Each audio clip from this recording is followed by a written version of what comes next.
In just one night, I uncovered that my husband wasn't just cheating, he was with one of his students. My partner is a high school math teacher. He has been teaching now for a decade now and generally has been praised by students, parents, other teachers, and admin for how he does his job. We have been together for 7 years. We got married in 2023. I have never worried about him being interested in his students. We have even talked about teacher/student relationships, and he has never expressed anything other than disgust and how it's an abuse of power, even if the student is an adult. Not to specific instances, Earl, just movie instances and general topic discussion. He has never been called out for being inappropriate. That I know, never engaged with students over the weekend/summer, unless it's school-related, but even then all contact is through school email or with parents. He generally refers to his students as his kids and actively keeps a distance from developing too close of a relationship, because he is young, attractive, and other male teachers recommended he do so.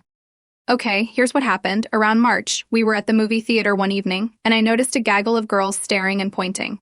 And the rules were still like the rule of hinted to turbo mojo poi these now when source started and bring the burden of basic start me on grammatical stairs and tighter mirror. I notified my partner, assuming they were his students, and he told me I was right. We did not go over to say hi. We have seen his students before out and about, and he says hi on a case-by-case basis that typically doesn't initiate. And they did not come to us. But I noticed the rest of the girls playfully shoving one girl with lots of whispers, and the girl was staring at my husband sheepishly. She likes. They cross on team eyes, full activity, to bed children, that she will spirit. You like sunshine John Chris with look like sorry, there be no sister postman for Mayberry at Moet. It must have Rexo. All one. So I immediately thought she probably had a crush and honestly, thought nothing of it after until last weekend.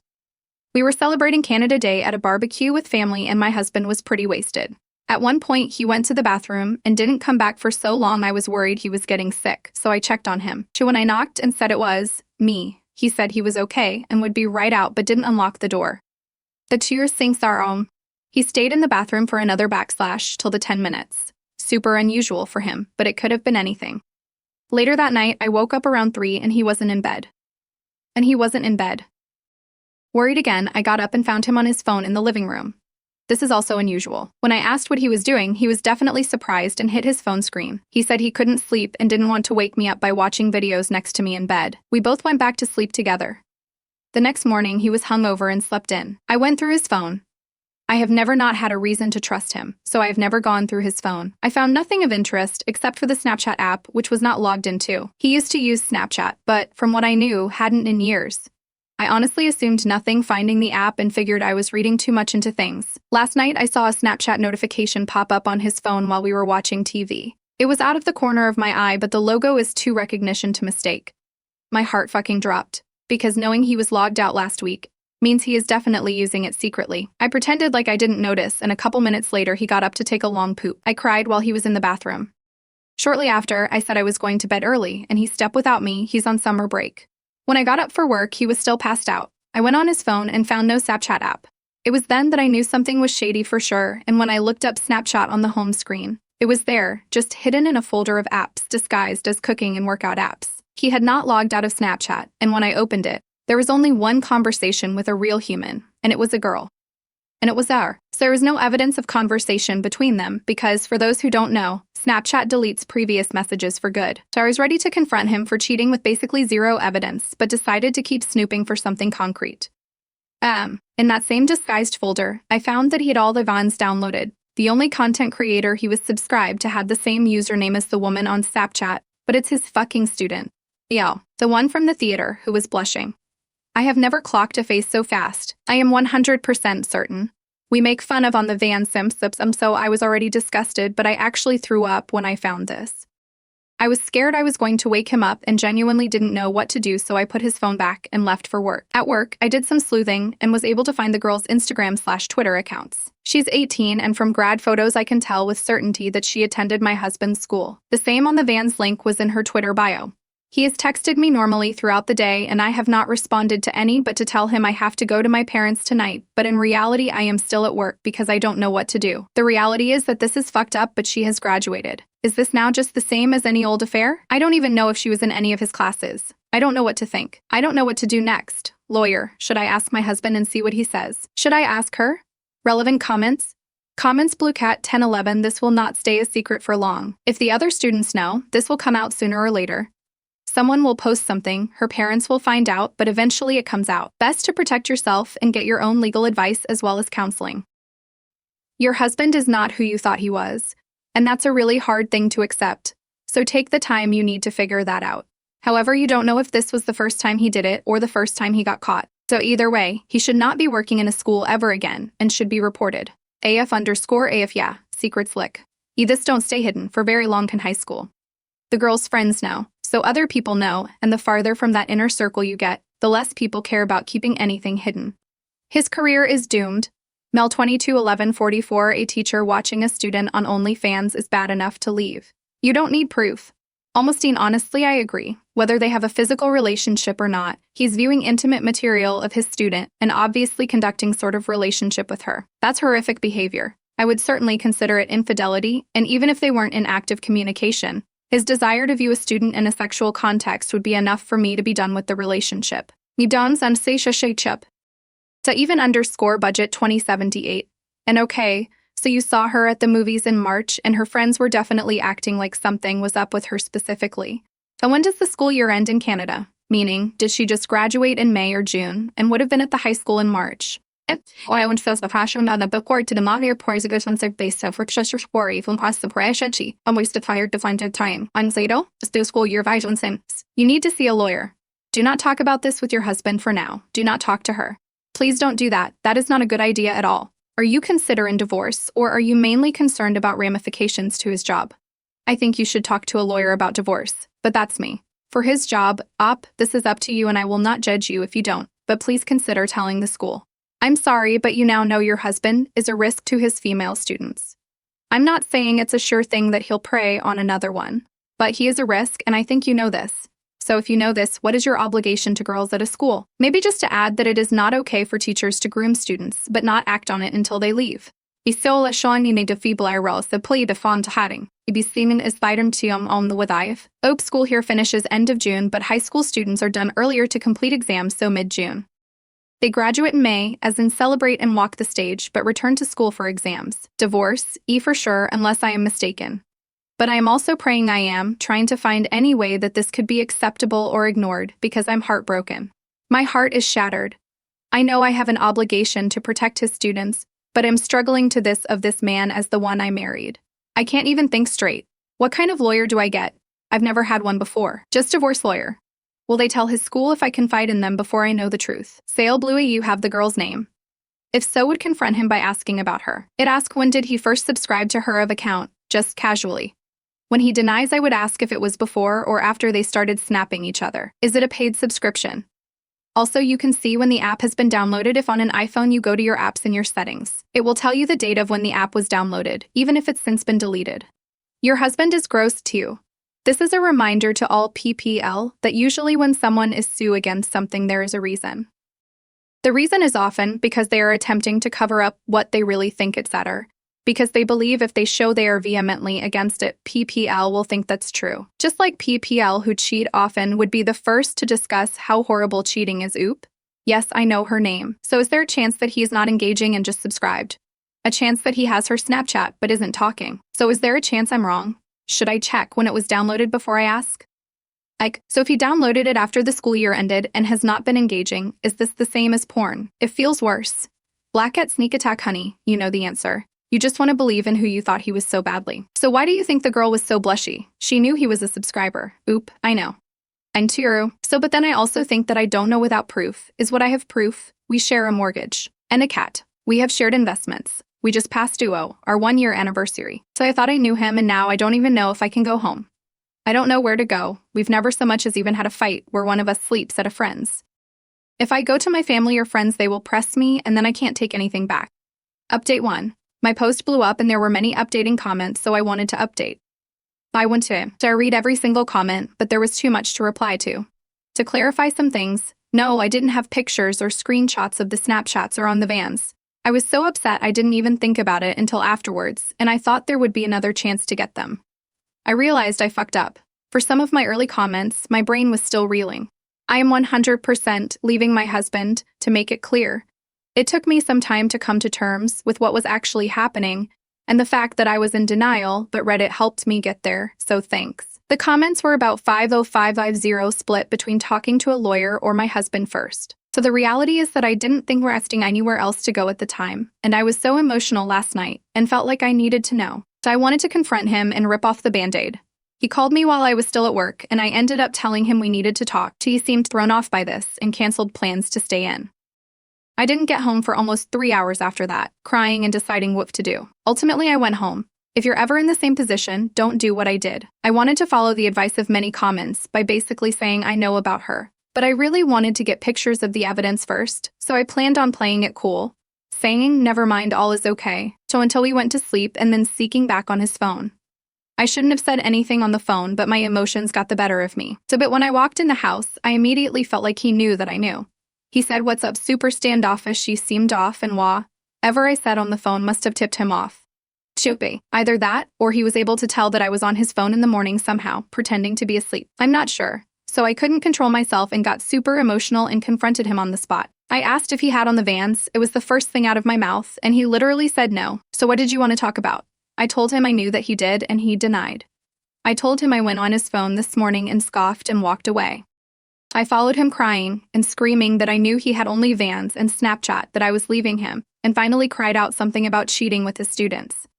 So when I said that, he immediately turned around and asked what the fuck I was talking about. I told him that I knew about the girl, 18F, and his face genuinely turned into somebody I don't know. He immediately began yelling in my face that I don't know what I was talking about. How dare me accuse him of sleeping with his students, that I'm crazy and trying to ruin his life. I was screaming at him back. I told him to open his phone and prove it, and he laughed in my face about how stupid somebody would be to do what I'm accusing him. I basically threw his phone at my face and said, "Knock yourself out." As people can probably guess, there was nothing. He definitely knew before I got home. And he was logged out of Snapchat, and when I asked him to log in and stop lying, he logged into a different account and asked me if I would drop it now. The first one had just 18F and a few AI account things. This one had all his old college group chats and other people, including me. He gaslit me and swore he didn't have another account. He even suggested that I dreamt all of this. At one point, he finally admitted that he subscribed to an A for a streamer during one of our intimacy lulls, but never a student, and he swore he lied because he loved me and doesn't engage in that kind of behavior anymore. I kanske ju inte all tendenser into that just symptoms more. He tabbade a sign anymore, so it was just hours of lies and gaslighting. He said that he knew which student I was talking about, but that he's never spoken to her or taught her. He didn't recall the movie theater incident and accused me of imagining it too. He denied receiving a Snapchat at all a few nights ago when I first saw denied acting shady the days before. He denied everything. I was absolutely disgusted by him the whole night. As the conversation went on, he started to talk about how he's going to get us marriage counseling, that my trust issues can be worked on, and he would leave teaching if it's what it took for me to stay, but never admitted to anything a student. Admittedly, I was starting to get a bit of a gaslight fog about the situation, believing some of what he was saying, but when he volunteered to leave teaching, I knew it was worse than I knew. Because teaching is his everything, he gave up an amazing opportunity which would have made him 3-4x the money and way more recognition to teach, and has never complained about his job a day in his life. We both know he loves his job more than he loves me. If this was truly all a misunderstanding, or if it was a one-off with a graduated non-student, I just think he would do more to protect his job and his career. He wouldn't just leave over crazy behavior from me. That immediately told me everything I needed to know, that he was panicking on the inside about me leaving and me telling people. Maybe because more happened with 18F than what I know. Maybe because he's done this before, I'm not sure. But he fucked up bad. It's so late, I was so exhausted, and I feigned agreement in working through it and told him I could move past it, but I was obviously lying. I need time to get shit in order. He is sleeping in the guest room tonight. I told him I would need a lot of space, and he said he was okay with that. He left his phone in our bedroom for the night as a peace offering. I hate his fucking guts. I have so many things on my mind right now. WW had the fuck to do, how to get a lawyer, if I should tell my family, if I should tell the school, the fact that I have no proof but I know what I saw. The fact that I'll be 33 and divorced. Above all, the fact that my husband may have slept with this girl. That's my gut telling me, because he kept repeating that he would never sleep with his students. Over and over, when I was using words like cheat with, look at porn over sexed with. So that's the update. I was gaslit and lied too. I got no sleep last night, but still went to work this morning to get away from him. He hasn't texted me or called all day. I want nothing more than to go to the info. My heartbreak is gone and I'm just angry and disgusted and want to right his wrongs, but I need him to admit to it so I can know how bad it is, and I don't think he will.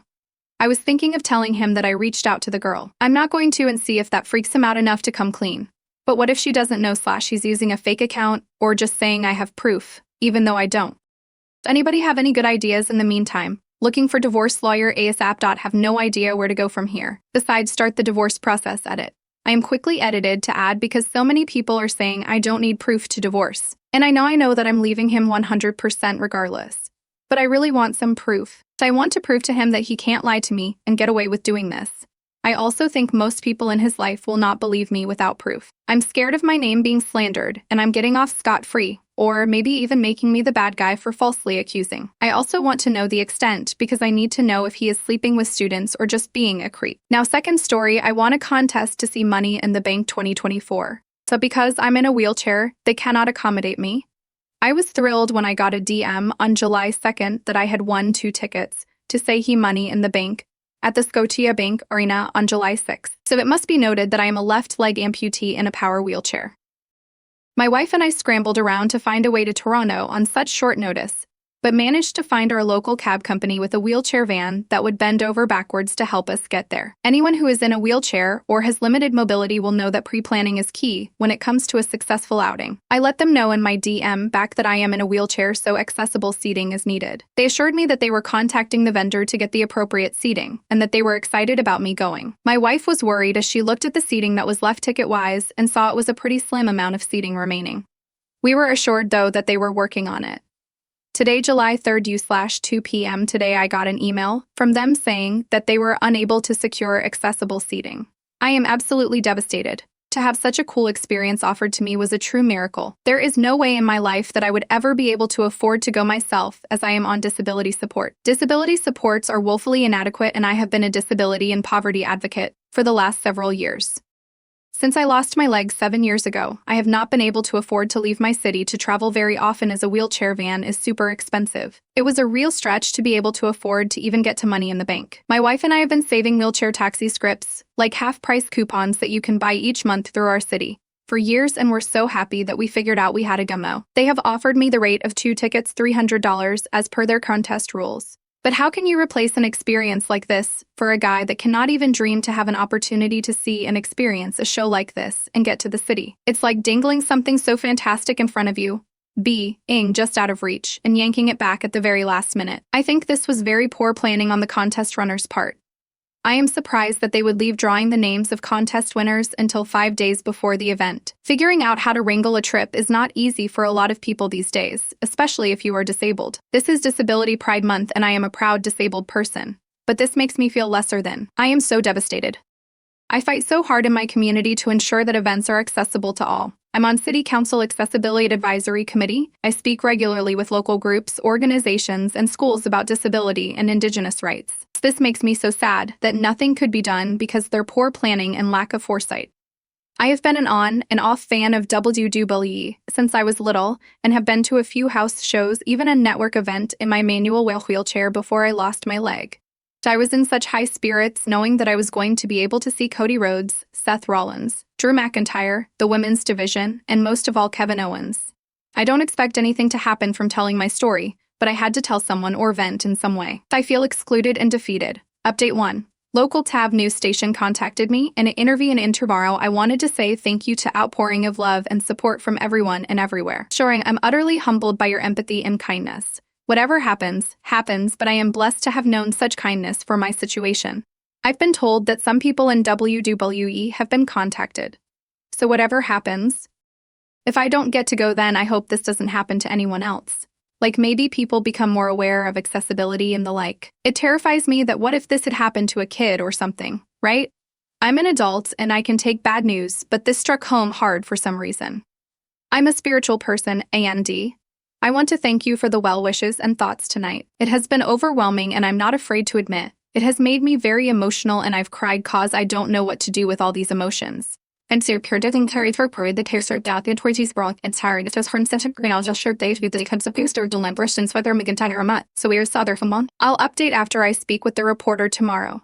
WWS contacted me directly and apologized profusely for what has happened. I am going to Money in the Bank with all my accessibility needs covered.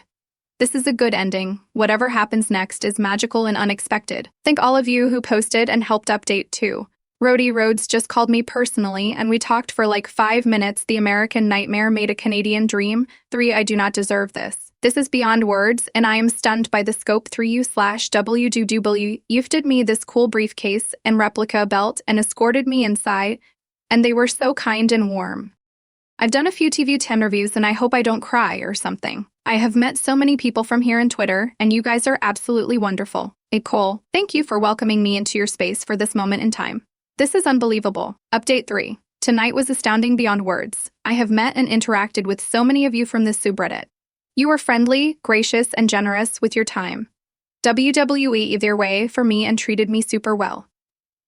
My WWE rep went backstage and made sure I got Cody Rhodes' autograph. My view was amazing and I had so much fun. So my voice is absolutely thrashed from cheering. I did not expect what I saw tonight, and in conclusion, I hope things change for the better for accessibility where it possibly can. I'll continue to advocate and volunteer in my community and elsewhere to help things improve. Thank you for welcoming me into your space and being welcoming, kind, and so friendly. Good luck, good fortune, and good journey to all of you. Smile, be well. Thank you guys. 3. So my hope is that this helps generate a further conversation regarding accessibility. Enemy accessibility. Like a lot can be overcome by being mindful, having a plan, and listening to the disabled community. I work with Gulf's Accessibility Advisory Committee and other groups here in the city, and I think it's getting better. Still a long way to go, but that's okay as long as we move forward. I'm glad this one's so awesome and way better than expected, but I sincerely hope this is a teachable moment that can and will benefit everyone going forward. I know you didn't ask specifically, but Money in the Bank is one of the most fun nights of WWE. At the event, they hang a briefcase from the rafters and a bunch of wrestlers grab a bunch of ladders and create these incredible intaglios, all trying to reach the briefcase first. Inside the briefcase is a contract that the briefcase winner used to wrestle any champion at any time to try and win the championship from them, as long as there's a ref to approve it. You can even use the contract after the champion has wrestled a whole match and are absolutely exhausted. It's the perfect narrative Molotov cocktail. Wrestlers can have the briefcase and contract for up to a calendar year before they have to use it. Anyway, it's not WrestleMania, the biggest, nor the Royal Rumble, my personal favorite, but it's pretty dang fun and definitely one of the top WWE events. Cody Rhodes is the current WWE champion after a grueling 2 years of wrestling and storytelling, and he is exactly the kind of person averse as a genuinely good dude. Kids dress up like him all the time. He meets with fans in the audience for a long time after shows, so I'm happy it seems like here he did a good thing, and that his wrestling persona seems to be based in something real.